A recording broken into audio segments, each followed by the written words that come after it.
Mirko De Girone, volevate questa vittoria, è arrivata nel secondo tempo, insomma siete riusciti a premere sull'acceleratore, però come è successo probabilmente il tecnico Viareggino non è contento dal 2-0 al 2 pari, poi insomma i ragazzi però nel secondo tempo ti hanno regalato questa bella vittoria, dai. Sì, no, ma io naturalmente pretendo di più, loro lo sanno, ma anche loro stessi pretendono di più. Quindi va bene così perché comunque chiudiamo in qualsiasi caso, manca una partita alla fine del girone di andata, ma chiudiamo in una posizione veramente importante. Sappiamo che dobbiamo migliorare, ormai ogni intervista ti dico le solite cose, ma è così. Però ci vuole secondo me anche da parte mia un po' più di pazienza, perché comunque le cose non vengono Troppo esigente. sì, non vengono dall'oggi al domani, e quindi però è giusto anche che l'allenatore faccia il suo ruolo e che spinga sull'acceleratore. Io ho la fortuna comunque di avere un gruppo importante con dei valori importanti umani e anche tecnici.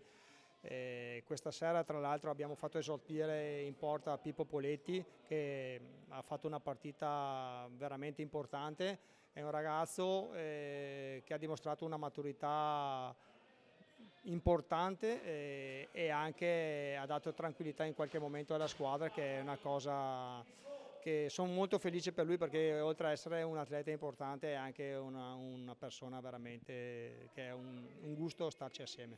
Ha parato insomma il tiro diretto sul 2 pari, salvando il 3-2 per il Castiglione, quindi anche in quel momento lì è stato diciamo decisivo con i gol come i gol dei compagni. Sì, sì, ma poi l'ho visto tranquillo in porta anche nei momenti un po' critici della partita, lui era tranquillo, ma lì dipende sicuramente dalle capacità che ha lui come portiere, ma anche dall'intelligenza del ragazzo, perché è un ragazzo veramente d'oro e quindi sono contento per lui.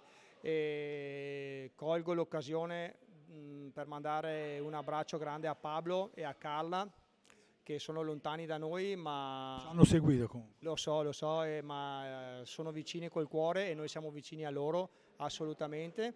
E poi dopo permettimi di fare gli auguri di buone feste a tutti quelli che ci seguono con il cuore e che ci vogliono bene e che ci danno la carica nel giocare in casa soprattutto, ma anche in qualche trasferta abbiamo visto i nostri tifosi a fianco, e quindi un grazie a tutti e un arrivederci nel 2026. Unisco ovviamente ai tuoi auguri anche per Paolo e a tutti voi, grazie e complimenti per quello che avete fatto finora.